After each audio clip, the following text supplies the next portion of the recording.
Gaua filma alde batetik, bada Euskal Herriko mitologian dauzkagun beldurrezko eta gaueko historio hoiei omenaldi bat, baita 17. mendean sortu ziren historia hoiekin jolastuz eginiko film historiko fantastiko bat, baina gero beste alde batetik bada ere askatasunari buruzko film bat, ez? Askotan esaten digute bidetik jarraitu behar dugula, ez? Gauean bidetik ateratzen bagara, gauak berak baituen algaituela, baina batzuetan bide zuzen horretatik irten egin behar gara aske izateko, ez? Eta gure beldurretan murgildu eta gauean murgildu.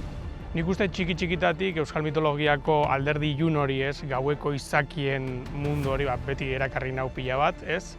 Nik uste dauzkagun beldurrezko historia, Euskal Herriko beldurrezko historiak hor sortzen dira, eta pixka bat gauaren funtsa. Sorginaren kontzeptua oso tema konplexua da, ez du bakarrik pelikula sorginkeriari eta sorginei buruz hitz egiten. Sorgina berez euskaldunontzako da sortzen zuen emakumea, ez? Matrona edo halako zerbait, baina gero Inkizizioko garai horretan sortu ziren gezurretatik abiatuta, gero sortu den ikono beldurgarri hori gaur egun nik uste gureganatua eta ikono femenino enpoderatu bezala ere gureganatu dugu, ez? Beti da zailago, ez, gau ez grabatzea, gainera batzutan euria egiten zigun, nik beti grabatzut basoetan eta bar, eta higatzea ez da bat ere erreza, beti gogoarekin eta ilusioarekin lan egin da dena ateratzen. Bueno, beti saiatzen gara postu sendoa egiten. Eta kasu honetan, berdin, ez? Protagonista moduan Junen Ogeiras, zugarri aktore inkreiblea da, ikusiko duzue, baina gero bera besarkatu zera batean, dauzkagu hor hiru titana, tridente izugarri bat Euskal Herriko aktore munduan, direla Elena Irureta, Ane Gabarain eta Iñaki Astorza. Egia esan superposik kastinarekin.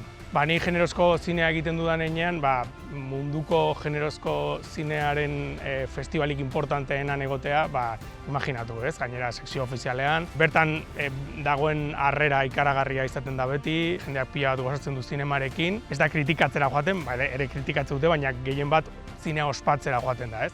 Orduan, guretzako izugarrizko poza. Sitgeseko zinea oso zabala da, generoa ere oso zabala da, fantastikoa, beldurrezkoa, thrillerra denetari dago, eta bertan dagoen publikoa oso zinezalea da.